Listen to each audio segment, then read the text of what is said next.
ஓம் நம சிவாய நமக. தென்னாடுடைய சிவனே போற்றி, எந்நாட்டவர்க்கும் இறைவா போற்றி. எப்போதுமே பார்த்தீங்கன்னா உங்கள் குடும்பத்தில் இருக்கின்ற ஆட்களை தவிர, அதாவது இப்போ உங்கள் ஒரு குடும்பம்னு எடுத்துக்கிட்டோம்னா கணவன் மனைவி, அவர்களுடைய அம்மா அப்பா, இப்படி குழந்தைகள்னு இருப்பாங்க. இவர்களை தாண்டி பார்த்தீங்கன்னா நம்மளுடைய உறவினர்களாக இருக்கட்டும், இல்லை நண்பர்கள், இப்படி யாராக இருந்தாலுமே அவர்களிடம் சில விஷயங்களை நம்ம பகிரக்கூடாது அப்படிங்கிற ஒரு கட்டுப்பாடு உண்டு. எதனால் இந்த கட்டுப்பாடுன்னு பார்த்தீங்கன்னா, நம்ம சொல்லக்கூடிய இந்த முக்கியமான பகிரக்கூடாத விஷயங்கள்னு நிறையவே இருக்குது.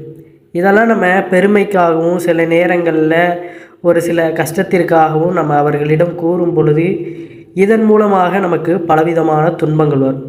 அதே போல் நம்ம வீட்டில் சில பொருட்களையும் மற்றவர்களிடம் காட்டக்கூடாது அப்படின்னு இருக்குது.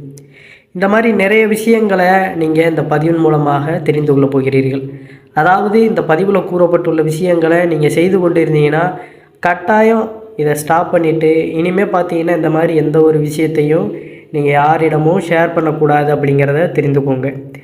எதனாலன்னு பார்த்தீங்கன்னா, நீங்கள் ஷேர் பண்ணுற இந்த விஷயங்கள் பூராமே, ஏன்னா அந்த கேட்குறவர்கள் பார்த்தீங்கன்னா நமக்கு சின்ன வயதுலேருந்தே பழகிருக்கலாம். எப்படி இருந்தாலுமே அவர்களுடைய சூழ்நிலை ஒரு கட்டத்தில் இக்கட்டான சூழ்நிலையாக இருக்குன்னா இதை வைத்து கூட நமக்கு பல விதங்களில் அவர்கள் துன்பத்தை ஏற்படுத்த வாய்ப்பு இருக்கிறது.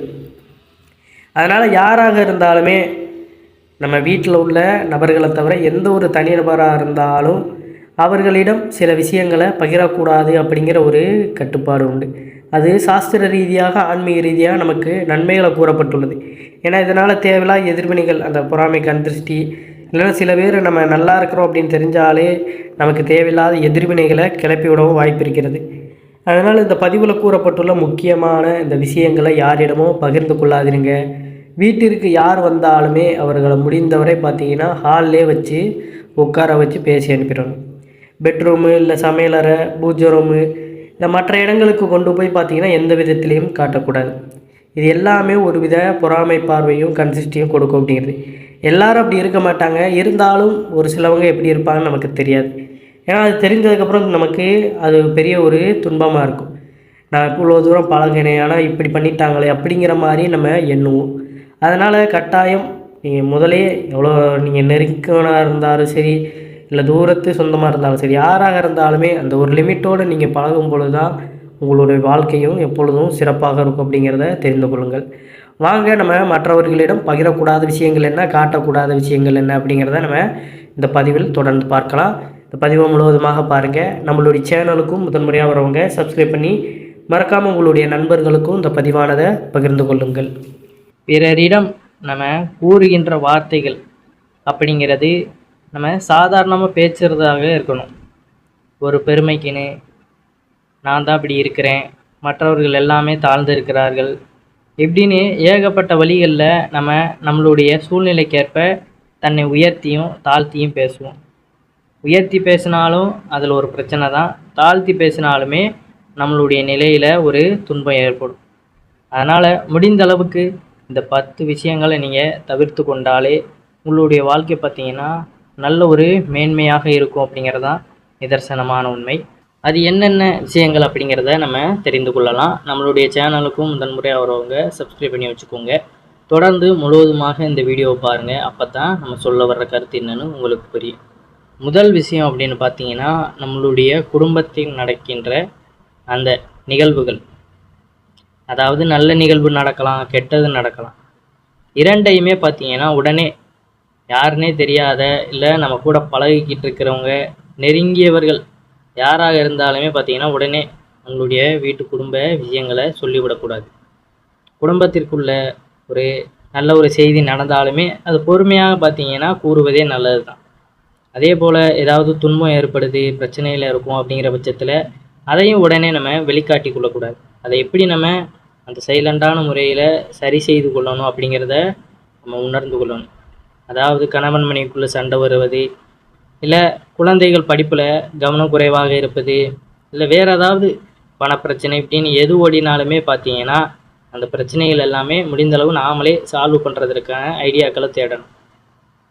ரொம்ப நம்ம யார்கிட்டயாவது கேட்கணும் அப்படிங்கிற அந்த ஆசை இருந்தாலுமே வீட்டில் உள்ள பெரியவங்ககிட்ட, நம்ம அம்மா அப்பா இருப்பாங்க, நம்ம கூட இருக்கிற நம்மளுடைய மனைவி, குழந்தைகள், நம்ம கூட இருக்கிற உறவினர்கள்கிட்டே நம்ம கேட்டதை முடிந்த அளவு சரி செய்து கொள்ளணும். வெளியாள்கள்கிட்ட தேவையில்லாமல் போய் பார்த்தீங்கன்னா நம்ம இதெல்லாம் கூறும் பொழுது அவர்கள் நல்லவர்களும் இருப்பார்கள், கெட்டவர்களும் இருப்பார்கள். அதுக்காக எல்லாருமே அப்படி தான் இருப்பாங்க அப்படின்னு கிடையாது. சில நேரத்துக்கு நமக்கு பிடிக்காம கூட இருக்கலாம். அவங்க என்ன பண்ணுவாங்க, இதான் சான்ஸுன்னு இவங்கிட்ட ஏதாவது நம்ம இது பண்ணிடணும் அப்படின்னு தவறாக போவதற்கு கூட வாய்ப்பு இருக்குது. அதனால் குடும்ப ரகசியங்கள் எதுவுமே பார்த்தீங்கன்னா முற்றிலுமாக வெளியில் உள்ள உங்கள் நண்பர்களாக இருந்தாலும் சரி, யாராக இருந்தாலுமே வெளிநபர்களிடம் முதல்ல நம்ம ஷேர் பண்ணுறதை தவிர்த்து விட வேண்டும். அடுத்து 2வது விஷயம் பார்த்தீங்கன்னா, நம்ம ஆன்மீக ரீதியாக ஒரு விஷயத்தை செய்கிறோம்னா அந்த விஷயங்களையுமே யாரிடமும் நம்ம பகிர்ந்து கொள்ளக்கூடாது. அந்த விஷயத்தில் நமக்கு ஒரு பலன் கிடச்சிருச்சு, நம்ம இப்படி வேண்டுதல் வைத்தோம், இந்த கோயிலுக்கு சென்றோம், இப்படி நமக்கு ஒரு பலன் கிடைத்திருக்குது. அதற்கப்புறம் பார்த்தீங்கன்னா அதை வேண்டுமென்றால் நம்ம யாருக்காவது சொல்லலாம். ஆனால் நம்ம அந்த பலன் கிடைக்கிறதுக்கு முன்னாடியே பார்த்திங்கன்னா நம்ம இப்போ தான் ஒரு விளக்கு ஏற்றுறோம், ஒரு கோயிலுக்கு போகிறோம், இந்த கிழமையில் பார்த்திங்கன்னா நம்ம வாரத்தில் இந்த கிழமையில் தினசரி நம்ம போய்கிட்டு இருப்போம் ஒரு வேண்டுதல் வைத்து. அப்போ அது எல்லாமே பார்த்திங்கன்னா நிறைவேறியதற்கு அப்புறம் தான் நம்ம மற்றவர்களிடம் பகிர்ந்து கொள்ளணும். நிறைவேறுவதற்கு முன்பாகவே நம்ம போயிட்டுருக்கும் போது பார்த்திங்கன்னா நிறைய பேர் கேட்பாங்க, எங்கே போகிறீங்க, என்ன ஏது இல்லாது நிறைய பேர் நம்ம அக்கம் பக்கத்தினர் கேட்க தான் செய்வாங்க. அங்கே நம்ம வேற எங்கிட்டாவது போகிறோம் அப்படின்னு நம்ம கூறிவிட்டு போய்கிட்டே இருக்கணும். அதற்கப்புறம் அந்த வேண்டுதல் நமக்கு நிறைவேறிச்சு, யாராவது கஷ்டத்தில் இருக்காங்கன்னா, ஆன்மீக நம்பிக்கைகள் என்பது ஒவ்வொரு நபருக்கும் உள்ள தனிப்பட்ட விஷயம். திறந்த மனதுடன் மரியாதையுடன் இருப்பவர்களுடன் மட்டுமே பார்த்திங்கன்னா இதை நம்ம பகிர்ந்து கொள்ளணும். நம்ம கூட இருக்கிறவங்க, யாராவது நமக்கு நெருங்கியவர்கள், நம் மீது அன்பாக இருப்பவர்கள், இந்த ஆன்மீக விஷயத்தில் முழு நம்பிக்கை இருப்பவர்களுக்கு மட்டும் பார்த்திங்கன்னா இதை நம்ம பகிர்ந்து கொள்ளணும்.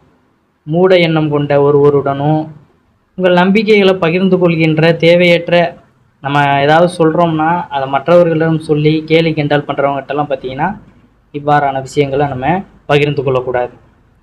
இது ரொம்ப ஒரு முக்கியம். ஏன்னா ஆன்மீக விஷயம் பார்த்திங்கன்னா இறைவனோட சம்மந்தப்பட்டது. அது எல்லாமே பார்த்திங்கன்னா முழுக்க முழுக்க நம்பிக்கையின் அடிப்படையில் உள்ளது தான். அதனால் திறந்த மனதோடு எப்பொழுதுமே நம்ம கூட அன்பாக நல்லா பழகுவாங்க. அவங்ககிட்ட நம்ம சொல்லி அவர்களுக்கு ஏதாவது ஒரு கஷ்டம் இருக்குன்னா இவ்வாறு செய்யுங்க அப்படின்னு சொல்லலாம். தேவையில்லாமல் புரணி பேசிக்கிட்டு தேவையில்லாத விஷயங்களை கதையடைச்சிக்கிட்டு இப்படி மற்றவர்களுடைய குடும்பத்தை பற்றி ஏளனமாக பேசுபவர்களிடம் பார்த்திங்கன்னா இதை என்றைக்குமே பகிர்ந்து கொள்ளக்கூடாது. அதே போல் உங்களுடைய உடல்நல பிரச்சனைகள் குடும்ப உறுப்பினர்களை தவிர மற்றவர்களுடனும் பகிர்ந்து கொள்வது தேவையற்ற ஆலோசனைகள் அல்லது அதிக மன அழுத்தத்திற்கு வழிவகுக்கும். நீங்கள் மருத்துவ உதவி அல்லது ஆலோசனை பெறாத வரை உங்கள் உடல்நல தகவல்களை பார்த்தீங்கன்னா தனிப்பட்ட முறையில் ரகசியங்களாகவே வைத்திருப்பது ரொம்ப முக்கியம். அதே போல் பார்த்தீங்கன்னா நம்மளுடைய கடந்த கால வாழ்க்கை, அதாவது நம்மளுடைய பாஸ்ட், அதாவது கடந்த கால நிகழ்வுகள், அடுத்து ஃப்யூச்சர், இந்த இரண்டையுமே பார்த்தீங்கன்னா நம்ம முற்றிலுமாக, அதாவது நல்ல நிகழ்வும் நடந்திருக்கும், கசப்பான நிகழ்வுகளும் நடந்திருக்கும் நம்மளுடைய முன் வாழ்க்கையில். அதெல்லாம் இப்போ நடக்கின்ற இந்த வாழ்க்கையில் பார்த்திங்கன்னா இந்த நிகழ்காலத்தில் நம்ம போட்டு வரிஞ்சு கொண்டு இருக்கக்கூடாது, குழம்பி கொண்டு. இந்த சந்தோஷமான நிகழ்ச்சியாக இருந்தாலும் சரி, துக்கமான நிகழ்ச்சியாக இருந்தாலும், ஏன்னா அதை நினைக்கிறோம் அப்படிங்கிற பட்சத்தில் பார்த்திங்கன்னா இப்போ உள்ள காலகட்டத்தில் இப்போ நடந்துக்கிட்டு இருக்க இந்த நிகழ்வுகளை பார்த்திங்கன்னா நம்ம கவனம் செலுத்த முடியாது. நம்ம மனநிலை பார்த்திங்கன்னா ரொம்ப ஒரு மோசமான நிலைக்கு போயிடும். அதனால் அது எந்த ஒரு நிகழ்வாக இருந்தாலும், சந்தோஷமாக இருந்தாலும் சரி, துக்கமாக இருந்தாலும், அதை மறந்துட்டு இப்போ நடக்கிற விஷயங்களில் பார்த்திங்கன்னா முழு கான்சென்ட்ரேட் பண்ணுங்கள். அதுதான் பார்த்திங்கன்னா சில நேரங்களில் நம்ம மனசுடைஞ்சு போய் சரி நம்ம அப்போவே இப்படி தப்பு பண்ணாமல் இருந்தால் நல்லா வாழ்ந்துருப்போமே, சரி பண்ணியிருப்போமே, அப்படி இப்படின்னு கூட நம்ம நிறைய சிந்திச்சுக்கிட்டே இருப்போமே தவிர இப்போ உள்ள காலகட்டத்தில் பார்த்திங்கன்னா அப்படியே தான் இருக்கும். அப்போ சரி முடிஞ்சிருச்சு, முடிஞ்சிருச்சு, இனிமேல் பார்த்தீங்கன்னா நல்லபடியாக நம்ம முன்னேறிட்டு போகணும் அப்படிங்கிற அந்த எண்ணத்தில் நம்ம கடந்த ஒரு விஷயத்தில் நல்லா டேலண்டாக இருக்கு. அதனால் நடந்த அதே போல விஷயங்களில் ரொம்ப வீக்னஸ் நடக்க போகின்ற அந்த இரண்டு விஷயங்களுமே பார்த்தீங்கன்னா யாரையுமே நம்ம நினைத்து கொண்டு இருக்கக்கூடாது. இப்போ என்ன நடக்குதோ திறமையை பார்த்து அதுவாக பார்த்தீங்கன்னா தானாக வெளியே பார்த்தீங்கன்னா தெரிய வரைக்கும் தவிர நாமளாக போய் எனக்கு ஃபியூச்சரில் பார்த்தீங்கன்னா நம்ம டேலண்ட் இருக்குது, அதை எங்கே ஒரு சேர்க்கணுமோ அங்கே போய் நம்ம சேர்க்கணுமே தவிர நமக்கு முன்னேறணும் அப்படின்னு நினைக்கும் பொழுது பார்த்தீங்கன்னா இல்லை நமக்கு பிடித்தவங்க பிடிக்காதவங்க அவங்க கூட நெருங்கி இருப்பாங்க, இல்லை ஏதாவது ஐடியாஸ் போய் நம்ம நமக்கு சொல்லியிருக்க கூடாது. அதற்கு அதை உடனே பார்த்தீங்கன்னா நம்ம நம்ம பயிற்சி எடுத்துக்கொண்டு போய்கிட்டே இருக்கணும். பரப்பிடக்கூடாது. அதுபோல் நமக்கு ஒரு வீக்னஸ் வீக்னஸ் பண்ண போகிறேன், நான் அப்படி இருக்கலாம், ஏதாவது ஒரு கட்டத்தில் தடுமாற மாதிரி இப்படி தொடங்க போகிறேன் இப்படி எல்லாம் எல்லாம் கூட நிறைய பேர் இருக்கும். பார்த்தீங்கன்னா ஏதாவது ஒரு உடனே ஆர்வ கோளாறுல சொல்லிடுவாங்க. இது எல்லாரும் எதுவாக இருந்தாலும் பார்த்தீங்கன்னா அதாவது அந்த ஆரம்பிச்சிருக்கவே weakness-ஐயும் மாட்டாங்க, யார்கிட்டயுமே நான் இப்படி பண்ண சொல்லக்கூடாது. போகிறேன் அப்படி பண்ண போகிறேன். ஏன்னா அதை வைத்து கூட பார்த்தீங்கன்னா அவங்களே நம்மளுடைய பார்த்தீங்கன்னா வாழ்க்கையில தேவையில்லாம நிறைய பேர் அவங்களே நம்மளை விளம்பரம் படாத பாடுபடுத்துவதற்கும் பிடிச்சவங்களும் இருப்பாங்க, பிடிக்காதவங்களும் இருப்பாங்க. அதனால் நம்மளுடைய ஆரம்பிச்சிருக்கவே weakness-ஐயும் மாட்டாங்க. சரி நம்மளுடைய அப்ப strength-ஐயும் சரி சொன்னவங்க இதையுமே பார்த்தீங்கன்னா அவர்கள் யார்கிட்டயா யாரிடமும் சொல்லுவாங்க. பகிர்ந்து கொள்ளக்கூடாது. அவங்களுக்கு பிடிச்சவங்களா இருக்கலாம், பிடிக்காதவங்களா இருக்கலாம். அவங்க என்ன செஞ்சு நினைப்பாங்க, அவன் எப்படி பண்ண போகிறான், அவன் எப்படி இப்படி இருக்கலாம் அப்படின்ட்டு அந்த எதிர்மறை எண்ணங்கள் பார்த்தீங்கன்னா அவர்களிடமிருந்து வெளிப்படும். அப்போ என்ன நடக்கிறது இந்த நேரத்தில்? அப்போ நம்ம நினைக்கின்ற விஷயங்கள் எல்லாமே பார்த்தீங்கன்னா அந்த எதிர்வினைகள் நம்மளை தாக்கி நம்ம செயல்படுத்த இருக்கின்ற விஷயம் அந்த இடத்துல ஸ்டாப் ஆயிடுது. அதனால் ஒரு விஷயத்தை தொடங்குறீங்க அப்படிங்கிற பட்சத்தில் அதையுமே பார்த்தீங்கன்னா சைலண்டாக தான் ஆரம்பிக்கணும். ஒரு பெரிய அளவில் வெற்றி அடைந்து நம்ம போகும்பொழுது மற்றவர்களை பார்த்து தெரிந்து கொள்ளணும். ஆமாம் நான் பிஸ்னஸ் பண்ணேன், இப்போ நல்லா இருக்குது அப்படின்ட்டு நம்ம அதுக்கப்புறம் கூட சொல்லிக்கலாம். உடனே ஆரம்பிக்கும் பொழுதே பார்த்திங்கன்னா நம்ம தேவையில்லாமல் அந்த விஷயங்களை பகிர்ந்து கொள்வதை தவிர்த்து கொள்ளணும். அதே போல் உங்களுடைய வாழ்க்கை இப்போ திருமண வாழ்க்கையாக இருந்ததுன்னு பார்த்தீங்கன்னா அது எல்லாரிடமும் நம்ம கூறி திருமணமானதை நம்ம நடத்தி வைப்போம். அதுவுமே பார்த்திங்கன்னா எப்பொழுதுமே கன்ஃபார்ம் பண்ணி எல்லாம் முடிஞ்சதுக்கப்புறம் தான் பார்த்தீங்கன்னா எல்லா உற்றார் உறவினர்கள் எல்லாத்துட்டையும் நம்ம சொல்லுவோம்.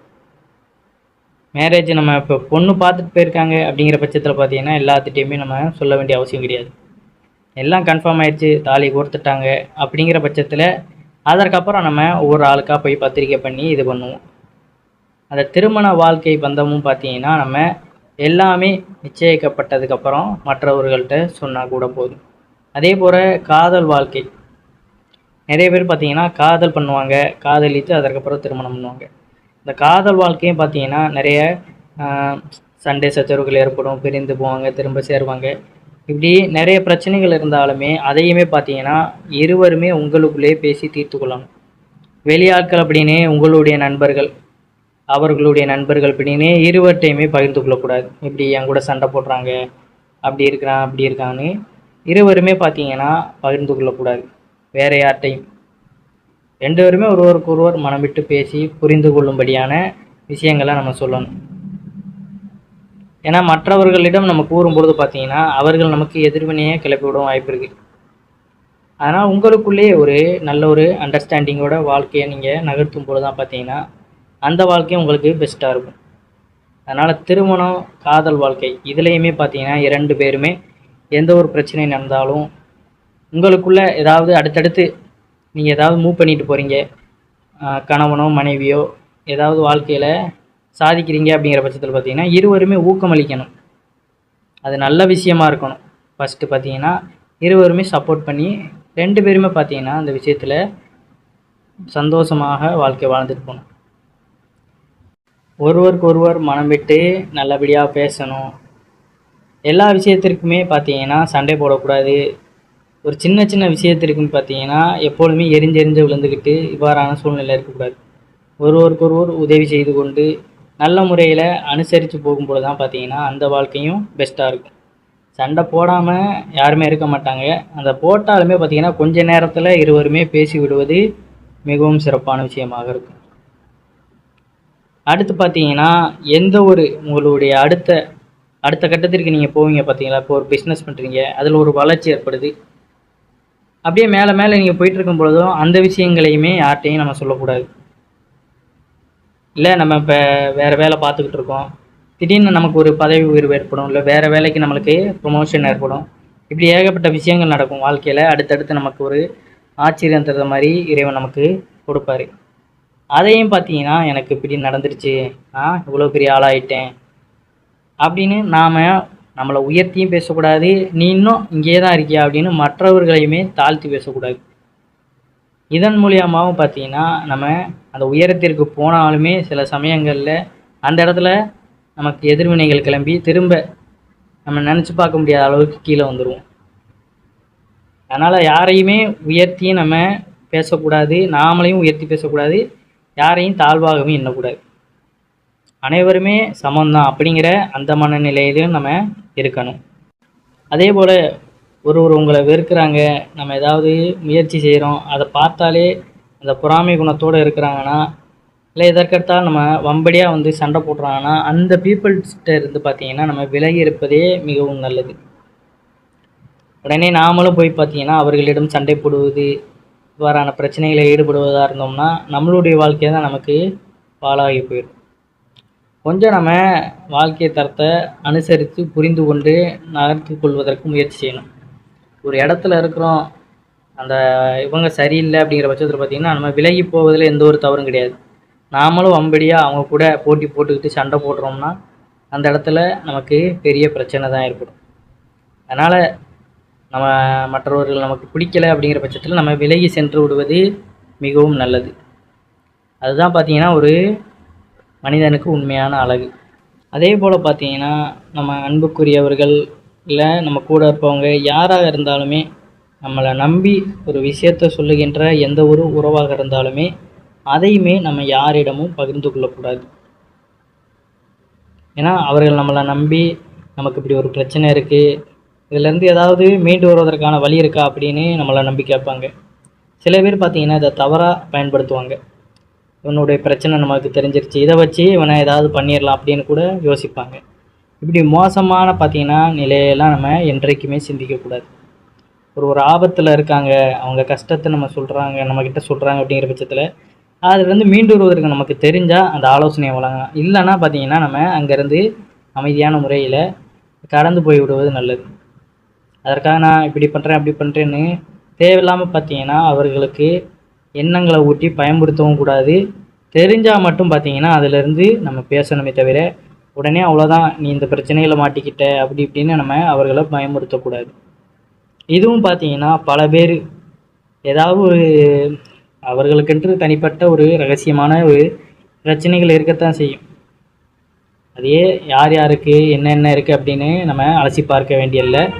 அப்படி ஏதாவது ஒரு சூழ்நிலை யாராவது கூறினாங்கன்னா அதையும் பார்த்திங்கன்னா மற்றவர்களிடம் பகிர்ந்து கொள்ளக்கூடாது. ஏன்னா நமக்குன்னு ஒரு பிரச்சனை வரும்பொழுது நாமளும் இதே விஷயத்தை யார்ட்டையாவது கூறுதோம் அப்படிங்கிற பட்சத்தில் அந்த நேரத்தில் நமக்கு அந்த கர்மா அப்படியே வேலை செய்யும். அதனால் அதையுமே பார்த்திங்கன்னா நம்ம சிந்தித்து செயல்படுவது மிகவும் நல்லது.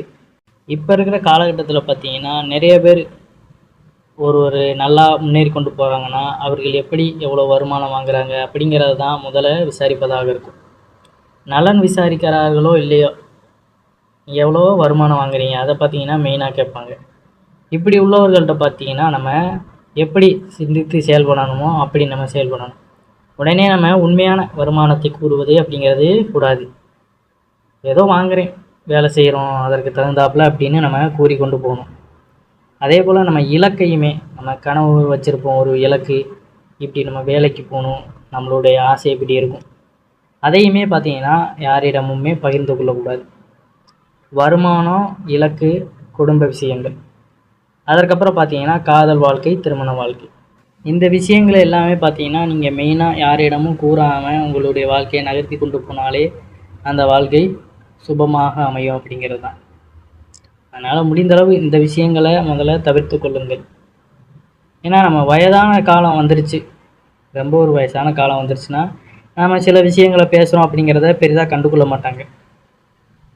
ஆனால் இப்போ உள்ள காலகட்டத்தில் நம்ம இப்போ வேலைக்கு போகிறோம், ஒரு இளைஞராக இருக்கும், அதற்கப்புறம் நம்ம குடும்பஸ்தராக மாறுதோம். அப்படிங்கிற இந்த காலகட்டத்தில் பார்த்திங்கன்னா நம்ம சில விஷயங்களை மறைச்சி தான் வாழ வேண்டி இருக்கின்றது.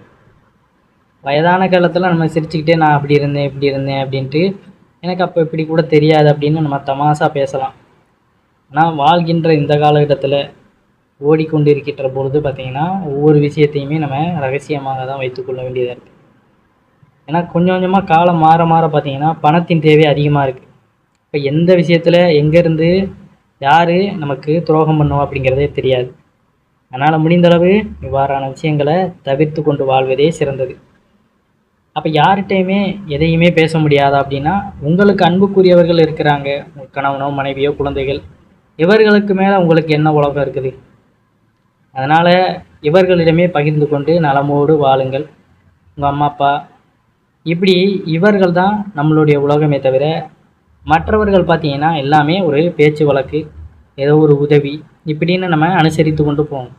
அதுக்காக எல்லா விஷயத்தையுமே பகிர்ந்து கொள்ளணும் அப்படிங்கிற அவசியம் கிடையாது. இதை புரிந்து கொண்டு வாழ்ந்தாலே பார்த்தீங்கன்னா நம்மளுடைய வாழ்க்கை சுபமாக அமையும் அப்படிங்கிறது தான். அதனால் இதில் நிறைய பேருக்கு பார்த்தீங்கன்னா அனுபவமும் இருக்கும்.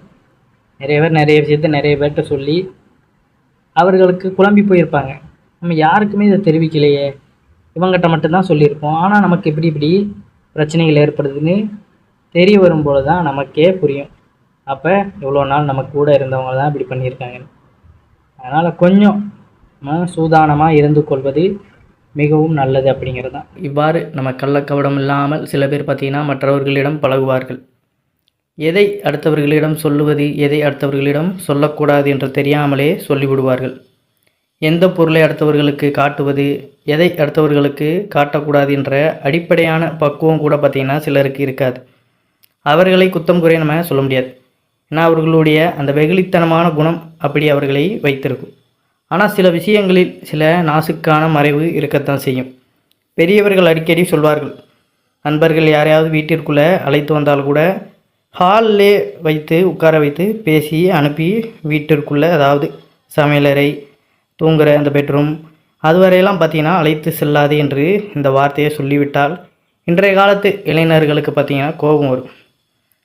ஆனால் அவர்கள் சொல்லும் அந்த விஷயத்திற்கு பின்னால் நிறைய அர்த்தம் இருக்கிறது அப்படிங்கிறது சில நாட்கள் கடந்த பின்பு தான் நமக்கு புரிய வரும்.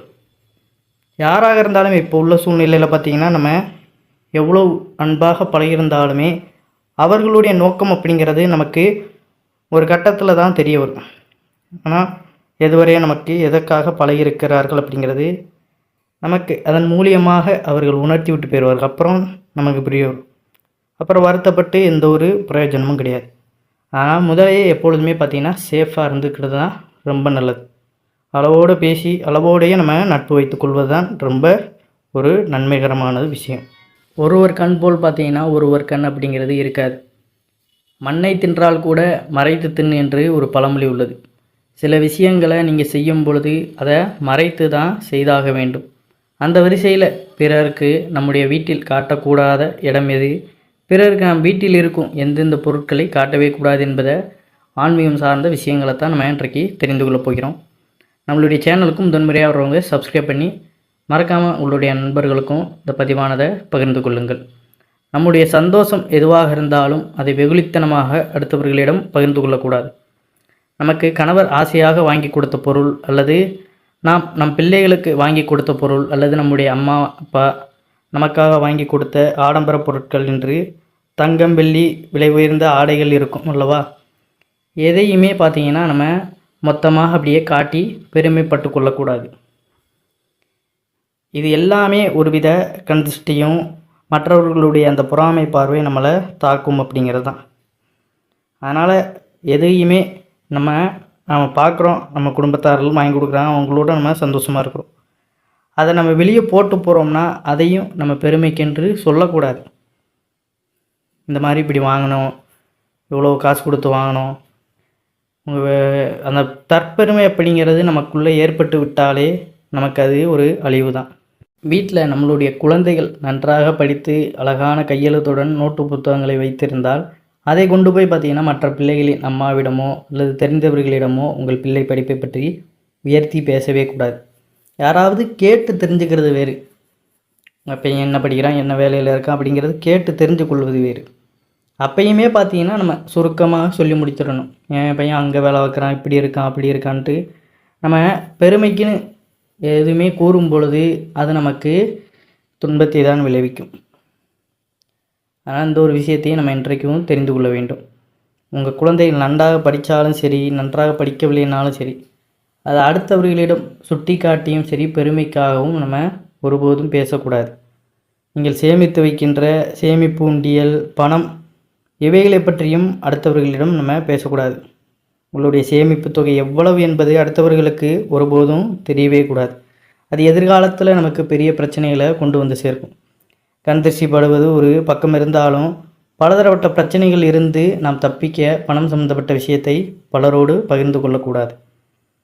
நம்ம சேமிக்கின்ற பணம், நம்ம வீட்டில் இருக்கிறது எதுவாக இருந்தாலுமே அது நம்ம வீட்டில் உள்ள நபர்களோடு பேசி கலந்து கொள்வது வேறு. மற்றவர்களிடம் நம்ம பேசும் பொழுது அவர்கள் எந்த சூழ்நிலையில் இருப்பார்கள் அப்படிங்கிறது தெரியாது. அப்போ அந்த இடத்துல கூட சில அசம்பாவிதங்கள், நம்ம கூடயே நல்லா பழகுனவங்க சில தவறான செயல்களில் நம்ம கூறுகின்ற அந்த வார்த்தைகளால் ஏற்படக்கூடும். அதனால் அதையும் ஜாக்கிரதமாக நம்ம பேசி கையாளுவது மிகவும் சிறப்பு. அதே போல் இப்போ சமையலறையில் நம்ம கிலோ கணக்கில் வாங்கி வைத்திருக்கும் மளிகை சாமான்களை அப்படியே பார்த்திங்கன்னா அடுத்தவர்கள் கண்படும்படி வைக்கவே கூடாது. அரிசி மூட்டையை கூட பூஜை அறையில் உங்களுடைய அலங்காரத்தை அடுத்தவர்கள் பார்க்க வேண்டும் என்று வீட்டிற்கு வருபவர்களை அழைத்து அந்த சுவாமி அறையை பார்த்திங்கன்னா காட்டவே கூடாது. பூஜை நேரத்தை தவிர மற்ற நேரம் பூராமே பார்த்திங்கன்னா திரை போட்டு நம்ம பூஜை அறையை மூடி வைப்பது தான் சிறப்பு. அதை விட்டுட்டு எப்பொழுதுமே பார்த்திங்கன்னா அதாவது நம்ம இப்படி செட் பண்ணி வச்சுருக்கோம் அப்படின்னு அதை மற்றவங்க வந்து பார்த்து அதை என்னென்னு கேட்கணும் அப்படிங்கிறதுக்காக நம்ம அதை இப்படி காமிக்கக்கூடாது. எல்லா வகையிலேயுமே நமக்கு அது ஒரு எதிர்வினையைத்தான் கிளப்போம் அப்படிங்கிறத புரிந்து கொள்ளணும். குறிப்பாக பார்த்திங்கன்னா பெட்ரூம், தூங்குகிற அறையை பார்த்திங்கன்னா கணவன் மனைவி படுத்து தூங்கக்கூடிய மெத்தை, பாய், தலையணி இவைகளை வெளியிலிருந்து வரும் நபர்களும் பயன்படுத்தவே கூடாது. அந்தந்த ரூமில் அதற்கென்று பார்த்திங்கன்னா நீங்கள் தனியாக வாங்கி வச்சுக்கலாம், மற்றவங்க நிறைய பேர் வராங்கன்னா அவங்களுக்கு கொடுக்கறதுக்கு. அதுபோல் அந்த ரூமில் கொண்டு போய் மூன்றாவது நபரை எப்பொழுதுமே அழைத்து செல்லவே கூடாது. அடுத்தவர்கள் தப்பாக நினைத்து கொண்டால் கூட பரவாயில்லை. அதனால் எப்பொழுதுமே உங்களுக்கு நெருங்கி பழகினவர்கள்ட்டும் மூன்றாம் நபர்கள் யாராக இருந்தாலுமே உங்கள் தனிப்பட்ட அறைகளுக்கு கூட்டு போய் காட்டுவது அப்படிங்கிறது வேண்டாத ஒரு விஷயந்தான். அந்த இடத்த பார்த்தீங்கன்னா நீங்கள் லாக் போட்டே வச்சிடுறது சிறப்பு. ரொம்பவும் நெருங்கியவர்கள் உறவினர்கள் என்று இருந்தால் கூட சில விஷயங்களை அவர்களிடம் சொல்லுவதை தவிர்த்து விடுங்கள். அது உங்களுடைய குடும்பத்திற்கு நன்மையை கொடுக்கும். மேலே சொன்ன விஷயத்தை படித்துவிட்டு எல்லோருக்கும் ஒரு சந்தேகம் வரும். இப்போது வீட்டிற்கு யாரையுமே அழைத்து வரக்கூடாதா, வீட்டை யாருக்கும் சுற்றி காட்டக்கூடாதா என்று. ஆனால் மேல் சொன்ன தவறுகளை எல்லாம் நீங்கள் செய்யும்போது அடுத்து ஒரு சில நாட்களிலே உங்களுடைய வீட்டில் எதிர்பாராத சில எதிர்வினைகள் மாற்றங்கள் ஏற்படத்தான் செய்யும். அதன் பிறகு கஷ்டப்பட்டு எந்த ஒரு பிரயோஜனமும் கிடையாது. நம்ம என்ன பெருமை, என்ன வீடு கட்டியிருக்கோம் அதில் அப்படி இப்படின்னு இருக்குன்னு நம்ம அதை அழகுக்குன்னு வாங்கி வைக்கிறோம், அதை எல்லோரும் பார்க்கணும் அப்படிங்கிறதுக்காக தான். அது அந்த இடத்துல பார்ப்பதோடு சரி, நம்ம போய் பெருமைக்கின்றி நான் அப்படி வாங்கியிருக்கேன், இவ்வளோ கொடுத்து வாங்கியிருக்கேன் அப்படி இப்படின்னு சொல்ல தேவை கிடையாது. அது பாட்டுக்கு அது இடத்துல அது இருக்கத்தான் செய்யும். அது மற்றவங்களும் நம்ம வேண்டாம் வெறுப்பாக கொண்டு போய் காமிக்கிறதுனால அவர்களாக பார்ப்பது வேறு, நம்மளாக பெருமைக்குன்னு சொல்வது வேறு. அவர்களாக பார்க்காங்கன்னா நல்லா இருக்குது அப்படின்னு பார்ப்பது வேறு, நம்மளாக கூட்டு போய் அவங்களுக்கு அந்த பார்க்கணுன்னு அந்த ஆசை கூட இருந்திருக்காது, நம்ம ஒரு வெறுப்பில் கொண்டு போய் காமிக்கிறோம்னா அது அந்த இடத்துல எதிர்வினையைத்தான் கிளப்போம். ஆனால் நம்ம பாட்டுக்கு வராங்களா என்ன ஏதுன்னு நம்ம முடிந்தளவு ஹால்லே வச்சு பேசிட்டு அனுப்பிடணும். அதை தவிர்த்து பூஜை அறையோ சமையல் அறையோ பெட்ரூமோ இப்படி எந்த ஒரு விஷயத்திற்கும் அவர்களை கூட்டு போய் காட்டுவதை தவிர்த்து விடுவதே மிகவும் நல்லது. நம்ம வெகுளித்தனமாக எல்லாரும் உதவி பண்ணுறோம் அந்த மனப்பான்மையில் இருக்கிறது தவறு கிடையாது. ஆனாலும் நம்ம உதவி செய்வது வேறு, அந்த உதவி செய்து அந்த பெருமைக்குன்னு எதையும் பேசுவது அப்படிங்கிறதான் கூடாது. எல்லாருக்கும் நல்லது நினைக்கிறோம், நல்லது செய்யணும் அப்படின்னு நினைப்பது வேறு. ஆனால் அது எல்லாத்தையுமே நம்ம பெருமைக்குன்னு செய்கிறோம் அப்படிங்கிற பட்சத்தில் பார்த்திங்கன்னா அது நமக்கு ஒரு அழிவு தான். இது பார்த்திங்கன்னா சில பேருக்கு நல்லபடியாக தோன்றும், சில பேருக்கு இது பட்டதுக்கப்புறம்தான் சில பேருக்கு கோபம் வரும். இப்போ எல்லாரையுமே ஒரு மாதிரி தாழ்வாக தான் பார்க்குறாங்க அப்படிங்கிற மாதிரி தான் இதை நினப்பாங்க. ஆனால் அதற்கும் இதற்கும் எந்த ஒரு சம்பந்தமும் கிடையாது. இது அவரவருடைய வாழ்க்கையில் அவரவர் நல்லபடியாக வாழணும் அப்படிங்கிறதுக்காக தான். ஏன்னா இப்போ நிறைய நியூஸ் நீங்கள் கேட்டிருப்பீங்க, அவ்வளோ தூரம் பழகினவங்களே பார்த்தீங்கன்னா ஒரு சில கட்டத்தில் அவங்களுக்கு துரோகம் செய்து திருட்டு வேலையில் ஈடுபட்டு பல விதமான நியூஸ் பார்த்துருப்பீங்க. அவ்வளோ சொந்தக்காரங்களே இவ்வளோ விதமான விஷயங்களில் ஈடுபடுவாங்க. அதற்காகத்தான் இவ்வாறு நம்ம கூறுவது. நம்ம தனிப்பட்ட விஷயங்கள், பொருளாதாரம், குடும்ப பிரச்சனைகள் எதையுமே அடுத்தவர்களிடம் நம்ம பகிர்ந்து கொள்ளக்கூடாது. அதற்குண்டான சூழல் நமக்கு அதில் சொல்யூஷன் நம்மளே தேடி அதை கண்டுபிடிச்சி சரி பண்ண பார்க்கணும். அது தேவையில்லாமல் அடுத்தவங்ககிட்ட கேட்டு அதற்கு ஒரு சொல்யூஷன் கேட்குறோம்னா அவங்க அதை திடீர்னு நல்ல முறையில் சொன்னாலும் சொல்லுவாங்க, இல்லைன்னா அதை வைத்து அவங்க அதில் ஏதாவது ஆதாயம் கிடைக்குமான்னு பார்த்து நமக்கு ஏழ்றையை தான் உண்டு பண்ணுவாங்க. ஆனால் முடிந்தளவு எதையுமே பகிர்ந்து கொள்ளாமல் நம்ம சேஃபாக இருப்பது தான் நமக்கு நன்மை அளிக்கக்கூடியதாக இருக்கும். அந்த காலம் முதலே நம்மளுடைய தாத்தா பாட்டி சொன்ன விஷயங்கள் ஒருபோதும் பொய்யானது கிடையாது. அதனால் முன்னோர்கள் வழியில் அந்த காலம் முதலே பெரியவர்கள் எப்படி சொல்கிறார்களோ அதையே நம்ம பின்பற்றி வாழ்வது தான் சிறப்பு. இந்த காலத்திற்கு ஏற்ப நீங்கள் மாறினாலும் அந்த பழமையான விஷயங்கள் தான் நம்மளை ஒழுக்கத்துடனும் நல் வாழ்க்கையுடனும் வாழ்வதற்கு வழிவகை செய்யும். இல்லை சில பேருக்கு அதை பட்டதுக்கப்புறம் தான் புத்தி வரும்னா அவர்கள் இஷ்டம் போல தான் தெரிவார்கள். அதனால் அதற்கு முன்னாடியே ஜாக்கிரதையாக இருக்கணும்னா இவ்வாறான விஷயங்களை யாருக்கும் தெரியப்படுத்தாமல் குறைந்த நம்ம லிமிட்டோடையே இருந்து கொள்வது தான் நல்லது. பேசினாலும் சரி பேசினாலும் சரி அதில் நமக்கு எந்த ஒரு பயனும் வந்து போவது கிடையாது. நம்ம பாட்டுக்கு நம்ம வேலையை பார்க்க போகிறோம், நம்ம குடும்பத்தை பார்க்க போகிறோம். அதை விட்டுட்டு அவங்க பேசலைன்னா நமக்கு ஏதோ மாதிரி அப்படிங்கிறதெல்லாம் கிடையாது. இவ்வளோதான் லிமிட்டு. இதற்குள்ளே நம்ம தாண்டினோம்னா நமக்கு அது பிரச்சனை அப்படிங்கிறத உணர்ந்து கொள்ளுங்கள். பட்டவங்களுக்கு இது புரியும். இப்போ நல்லா பழகி கொண்டு இருக்கவங்களுக்கு இது கொஞ்சம் ஒரு கஷ்டத்தை தான் இருக்கும் இந்த கருத்துக்கள் எல்லாமே. அன்றைய காலகட்டத்தில் பார்த்தீங்கன்னா திருமணம் முடிந்த பெண்கள் தங்களுடைய பெற்றோர் வீட்டிற்கு வருவார்கள். அப்படி வந்துவிட்டு திரும்ப புகுந்த வீட்டிற்கு செல்லும் பொழுது சில பொருட்களை எடுத்து செல்லக்கூடாது என்று நம்முடைய முன்னோர்கள் கூறியிருக்கின்றனர். பலரும் இன்றளவும் அதை முறையாக பின்பற்றி வந்தாலுமே சிலர் இதெல்லாம் வெறும் மூட நம்பிக்கை அப்படின்னு கூறிவிட்டு என்னென்ன தோணுகிறதோ அவை அனைத்துமே பார்த்தீங்கன்னா எடுத்துக்கொண்டு செல்வார்கள். இது திருமணமான பெண்களுக்கு மட்டும் கிடையாது, அனைவருக்குமே பார்த்தீங்கன்னா பொருந்தக்கூடியது தான். உடன் பிறந்தவர்கள், நண்பர்கள், உற்றார் உறவினர்கள் என்று அனைவருக்குமே பொருந்தக்கூடிய ஒன்று தான். ஒரு பொருளை நாம் பிறரிடமிருந்து வாங்குகிறோம் என்றால் அதனால் நமக்கு நன்மைகள் தான் உண்டாக வேண்டும். அதை அவர்கள் நமக்கு தருவதன் மூலம் பார்த்தீங்கன்னா அவர்களுக்கும் நன்மை உண்டாக வேண்டும். ஆனால் இந்த பொருட்களை யார் கொடுத்தாலும் அவர்களுக்கு கஷ்டம்தான், யார் வாங்குகிறார்களோ அவர்களுக்கும் கஷ்டம்தான். அப்படிப்பட்ட பொருட்கள் அப்படின்னா முதலாவதாக இருக்கக்கூடியது இரும்பு சம்பந்தப்பட்ட பொருட்கள். இரும்பு என்பது பார்த்தீங்கன்னா சனி பகவானுக்குரிய உலோகமாக திகழ்கிறது. இரும்பு சம்பந்தப்பட்ட ஒரு சிறிய ஆணியாக இருந்தாலும் பார்த்தீங்கன்னா அது யாருக்குமே நம்ம இலவசமாக தரக்கூடாது என்று கூறப்படுகிறது. அதே சமயம் இலவசமாக வாங்கக்கூடாது என்று கூறப்படுகிறது. நம்மிடம் இருக்கக்கூடிய சனி பகவானை பிறருக்கு நாம் கொடுத்து விட்டால் நமக்கு சனி தோஷம் நீங்கிவிடும் என்று பலரும் நினைப்பார்கள். அது முற்றிலும் தவறு. நம்முடைய கர்மவினைகளை தீர்க்கக்கூடியவராக தான் சனி பகவான் திகழ்கிறார். அதாவது நாம் சேர்க்கின்ற அந்த பாவங்கள் பார்த்தீங்கன்னா அது நமக்கு கர்மவினையாக வந்து சேரும். அது இறைவன் ஈசன் பார்த்தீங்கன்னா சனி பகவான் மூலமாக நமக்கு அதை கரைக்க வைப்பார். நல்ல செய்தவர்களுக்கு நன்மைகளை வாரி வழங்குவோராகவும், தீமைகள் செய்பவர்களுக்கு அந்த பாவத்தின் காரணமாக தண்டனைகளை கொடுப்பவராகவும் பார்த்தீங்கன்னா சனி பகவான் திகழ்வார். அந்த வகையில் சனி பகவான் ஆதிக்கம் வைக்கின்ற பொருட்களில் இரும்பு ஒரு முக்கியம் வாய்ந்த பொருளாக கருதப்படுகிறது. அந்த இரும்பு சம்பந்தப்பட்ட அவரை நம்ம பிறருக்கு தானமாக தருவதன் மூலம் பார்த்தீங்கன்னா நம்முடைய கர்மவினைகள் குறையாமல் மேலும் மேலும் அதிகரித்து கொண்டே செல்லும். அதோடு மட்டுமல்லாமல் பார்த்தீங்கன்னா வாங்கக்கூடிய நபர்களும் கர்ம வினைகள் என்பது அதிகரிப்பதற்கு வாய்ப்புகள் உண்டாகும். அதனால தான் இரும்பு தொடர்பான எந்த பொருளாக இருந்தாலும் அந்த பொருளை யாருக்கும் பார்த்தீங்கன்னா இலவசமாக தராதீர்கள். யாரிடம் இருந்தும் இலவசமாக வாங்கவும் கூடாது. ஒரு ஆணியாக இருந்தாலும் பார்த்தீங்கன்னா அதை அவசியத்திற்கு மட்டுமே நம்ம வாங்கினால் போதும். அதற்கும் பார்த்தீங்கன்னா ₹1 கொடுத்து விட்டு நம்ம வாங்க வேண்டும்.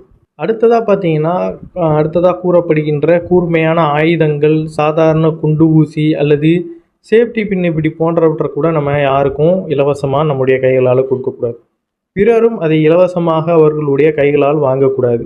அதை மீறி சேஃப்டி பின் இருக்கிறது கொடு என்று அவசரத்துக்கு நம்ம கேட்கும்போது பார்த்தீங்கன்னா அதை கையில் தராமல் ஒரு தரையில் நம்ம வைத்து விடுவது நல்லது. அதற்கப்புறம் பார்த்தீங்கன்னா அதை மற்றவர் கேட்பவர்கள் அதை எடுத்துக்கொள்ளலாம். இப்படித்தான் பார்த்தீங்கன்னா சில அவசிய தேவைகளுக்காக நம்ம கொடுக்கின்ற பொருட்களை நம்ம கீழே வைத்து விட்டு அதற்கப்புறம் மற்றவர்களை நம்ம எடுத்து சொல்வது ஒரு சிறப்பான விஷயம். நிறைய பேர் பார்த்தீங்கன்னா இதை கடைபிடித்து கொண்டு தான் வருகின்றனர். இது முற்றிலும் பார்த்தீங்கன்னா ஒரு நல்ல ஒரு விஷயந்தான். ஏன்னா நம்ம அப்படியே நம்ம பாஸ் பண்ணும்போது பார்த்தீங்கன்னா நம்மளுடைய கர்ம வினைகளும் சரி அவர்களுடைய கர்ம வினைகளும் ஏறிக்கொண்டே தான் போகும். முதல்ல எதையுமே பார்த்தீங்கன்னா நம்ம இலவசமாக வாங்கக்கூடாது அப்படிங்கிறது தான் நிதர்சனமான ஒரு உண்மை. இலவசமாக நம்ம எதை வாங்கினாலுமே அது நமக்கு துன்பத்தை தான் விளைவிக்கும். நாமளாக ஒரு பொருளை காசு கொடுத்து வாங்கும் பொழுது தான் அதில் நமக்கு ஒரு திருப்தி கிடைக்கும். எது கிடைச்சாலும் நம்ம இலவசம் இலவசம்னு வாங்கும் பொழுது என்ன ஆகிறது, அதில் நமக்கு பிரச்சனைகள் தான் ஏற்படுது. அதனால் எதையுமே பார்த்தீங்கன்னா இருக்கிறத வைத்துக்கொண்டே பெரும்பாலும் நம்ம வாழ்வதற்கு பழகி கொள்ளணும். வேணும்னா நமக்கு கிடைக்கும்போது அதுவாக வரும், அதை நம்ம பெற்றுக்கொள்ளலாம். அது வரைக்கும் பார்த்தீங்கன்னா நம்ம இருப்பதை வைத்துக்கொண்டே வாழலாம். அது வேணும் இது வேணும்னு நம்ம ஆசைகளை அதிகரிக்கும் பொழுது சில நேரங்களில் நம்மளை அறியாமலே நம்ம அதை அபகரிக்க நினைப்போம். எப்படியாவது அதை திருடி விடணும். ஒரு கடைக்கு போகிறோம்னா அங்கே பல பேர் கூடுறாங்க அப்படிங்கிற பட்சத்தில் பார்த்தீங்கன்னா அந்த கடைக்காரருக்கு தெரியாமல் நிறைய பொருளை நம்ம சாமர்த்தியமாக எடுத்து விடுகிறோம். ஆனால் அதனால் பார்த்தீங்கன்னா எப்படிப்பட்ட பிரச்சனைகள் ஏற்படும் அப்படின்னு அவர்களுக்கு தெரிவது கிடையாது. அவருடைய கர்மவினைகள் பார்த்தீங்கன்னா நமக்கு அப்படியே அதிகரிக்கத்தான் செய்யும். ஏன்னா ஒருவர் உழைத்து அந்த இடத்துல நம்பிக்கையோட கடை போட்டு வியாபாரம் செய்கிறாரு அப்படிங்கிற பட்சத்தில் பார்த்தீங்கன்னா அங்கே போய் ஒருத்தங்க திருடுறாங்க அப்படின்னா அந்த கர்ம வினைகளானது அவர்களுக்கு அதிகரிக்கத்தான் செய்யும். முறைப்படி நம்ம சன்மானம் காசு கொடுத்து நம்ம வாங்குகிறோம் அப்படிங்கிற பட்சத்தில் எந்த ஒரு ப்ராப்ளமும் கிடையாது. ஆனால் ஒருத்தருக்கு தெரியாமல் அவருடைய பொருளை நம்ம அபகரிக்கும் பொழுது அதில் பெரிய பிரச்சனைகள் நமக்கு வரத்தான் செய்யும். அப்போ தெரியாது, நம்ம ஈஸியாக அதை எடுத்துகிட்டு வந்துடுவோம், அதை வச்சு அனுபவிச்சுக்கிட்டு அதில் ஒரு சந்தோஷம் கிடைக்கும். ஆனால் அதுக்கப்புறம் நம்ம மாட்டிக்கிட்டோம், பல நாள் குற்றங்கள் செய்தாலுமே ஒரு நாள் பார்த்தீங்கன்னா பிடிபடத்தான் செய்வாங்க. அதனால் எப்பொழுதுமே பார்த்தீங்கன்னா நேர்மையாகவும் ஒழுக்கமாகவும் வாழ்க்கை முறையை நம்ம வாழணும் அப்படிங்கிறது தான். அதற்குத்தான் நம்ம இவ்வாறான விஷயங்களை கடைபிடிக்கணும். இதில் இவ்வளோ சூட்சமங்கள் அடங்கியிருக்கு அப்படிங்கிறதை நம்ம உணர்ந்து கொள்ளணும். அதுபோல் பார்த்தீங்கன்னா கசப்பான பொருட்கள் எதுவாக இருந்தாலும் பார்த்தீங்கன்னா அதையுமே யாருக்கும் நாம் இலவசமாக தரக்கூடாது. வீட்டில் பாகக்காய் காய்த்து இருக்கிறது, சுண்டக்காய் செடி இப்படி இருக்கிறது அப்படிங்கிறதுக்காக பார்த்தீங்கன்னா அதிக அளவில் காய்த்திருக்கு, நீங்கள் கொஞ்சம் எடுத்துக்கோங்க அப்படின்ட்டு யாருக்குமே தரக்கூடாது. அதையும் மீறி தருவதாக இருந்தால் பார்த்தீங்கன்னா ₹1 வாங்கி கொண்டு தான் நம்ம தர வேண்டும். பணத்தை வாங்காமல் பார்த்தீங்கன்னா இலவசமாக கொடுத்தோம் என்றால் அவர்களுக்கும் நமக்கும் இடையே இருக்கக்கூடிய உறவானது கசந்து போய்விடும். அதாவது சண்டைகள் ஏற்பட்டு பிரியும் சூழ்நிலை கூட உண்டாகும். எதனால் பார்த்தீங்கன்னா எதையுமே நம்ம இலவசமாக வாங்கக்கூடாது பெறக்கூடாது அப்படின்னு சொல்கிறோம்னா முதல் காரணம், அதை கொடுப்பவருடைய மனநிலை அப்படிங்கிறது எப்பொழுதுமே ஒரே மாதிரி இருக்காது. இதை கூட நான் இன்னொரு நாள் தாரேன் அப்படின்னு நம்ம சாதாரணமாக பேச்சில் நம்ம கேட்போம். அவர்களுமே சிரிச்சுக்கிட்டே கொடுத்தாலுமே அந்த வெளி மனநிலை அப்படிங்கிறது சிரிப்பாக இருந்தாலும் உள்ளே எப்படி இருக்கும் அப்படிங்கிறது அவரவர் மனநிலையை பொறுத்து தான். ஏன்னா எல்லா மனிதர்களும் பார்த்தீங்கன்னா ஒரே மாதிரி அன்பானதாக இருக்க அந்த தானம் இதோடு இருப்பாங்க அப்படிங்கிறது கிடையாது. நிறைய வஞ்சகத்தோடு இருப்பவங்களும் இருப்பாங்க, உள்ளே ஒன்று வச்சுக்கிட்டு வெளியே ஒன்று பேசுகிறவங்களும் இருப்பாங்க.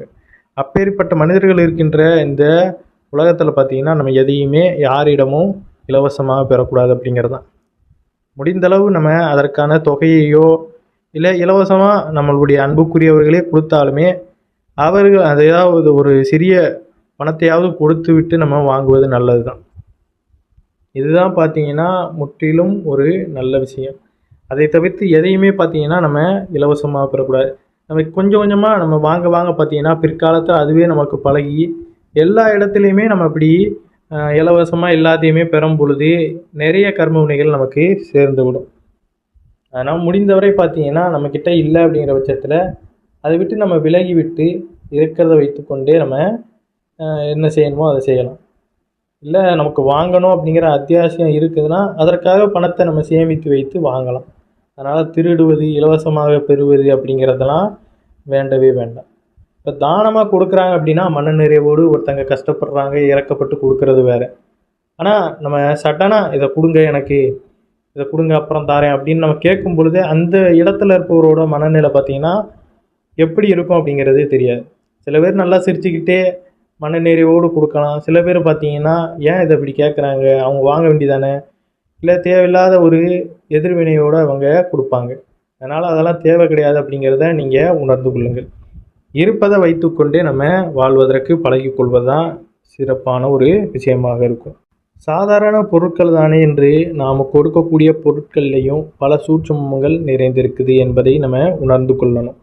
இதை முழு நம்பிக்கையுடன் பின்பற்றி நலமுடன் வாழ வேண்டும் என்று கூறி இந்த பதிவினை பார்த்தீங்கன்னா நிறைவு செய்து கொள்கிறேன். கண்டிப்பாக பார்த்தீங்கன்னா இது ரொம்பவும் பயனுள்ளதாக இருக்கும். இதற்கு முன்னாடி நம்ம இலவசமாக வாங்கியிருப்போம். இதனால் கூட பார்த்தீங்கன்னா நமக்கு பல பிரச்சனைகள் ஏற்பட்டு கொண்டு தான் இருக்கும். அதனால் அதை முற்றிலுமாக தவிர்த்து விடுவது நல்லது. ஒரு கடையாக இருக்குது அப்படிங்கிற பட்சத்தில் பார்த்தீங்கன்னா பெரும்பாலும் அங்கே யாருமே நம்ம கடன் வாங்கக்கூடாது. அந்த கடனே பார்த்தீங்கன்னா அந்த கடையை முழுவதுமாக அழித்துவிடும். இது யாருக்குமே தெரியவே கிடையாது. கடைக்காரரும் பார்த்தீங்கன்னா அந்த பொருட்களை கொடுத்ததுக்கப்புறம் சில பேர் பார்த்தீங்கன்னா தாரேன் அப்படின்ட்டு போயிருந்தாங்க. இவ்வாறு இருக்கும் பொழுது பல பிரச்சனைகளை அந்த கடைக்காரர் சந்திப்பார். அதனால் முடிந்த அளவுக்கு பார்த்தீங்கன்னா யாருமே இலவசமாக வாங்குவதை தவிர்த்து விடுவது நல்லது. கொடுப்பவரும் பார்த்தீங்கன்னா கொஞ்சம் ஒரு தடவை இப்படி ஆயிடுச்சுன்னா மற்றொரு தடவை கொடுக்கும் பொழுது கொஞ்சம் சுதாரிப்போடு இருப்பது தான் சிறப்பு. மறுபடியும் நம்மளுடைய சொந்தம் தான் அப்படின்ட்டு நம்ம கொடுப்பதனால பார்த்தீங்கன்னா மேலும் மேலும் நமக்கு கஷ்டம்தான் வரும் அப்படிங்கிறது தான். அதனால் எதையுமே பெறுவரோ கொடுப்பவரோ சூதானமாக பெற்றுக்கொண்டு வாழ்பவர்களாக இருங்கள் அப்படிங்கிறது தான் நம்ம இந்த பதிவில் முழுக்க சொல்வது. இந்த கருத்து உங்களுக்கு பிடித்திருந்ததுன்னா உங்களுடைய நண்பர்களுக்கும் இதை பகிர்ந்து கொள்ளுங்கள். நம்பிக்கையுடன் பார்த்தீங்கன்னா இந்த ஒரு செயலை நீங்கள் பின்பற்றி வாருங்க. வாழ்க்கை எப்பொழுதுமே வளமாகவும் சந்தோஷமாகவும் இருக்கும் அப்படிங்கிறது தான் நிதர்சனமான உண்மை. இதில் நம்பிக்கை இருக்குதுன்னா மட்டும்தான் நம்ம முழுவதுமாக இதை கடைபிடித்து கொண்டு வரணும். நம்பிக்கை இல்லாமல் நம்ம அதெல்லாம் இல்லை என்னுடைய உறவினர்கள் சொந்தங்கள் அப்படின்ட்டு நம்ம இது பண்ணாலுமே நமக்கு கஷ்டம்தான் வரும். நன்றி, வணக்கம். ஓம் நம சிவாய நமக.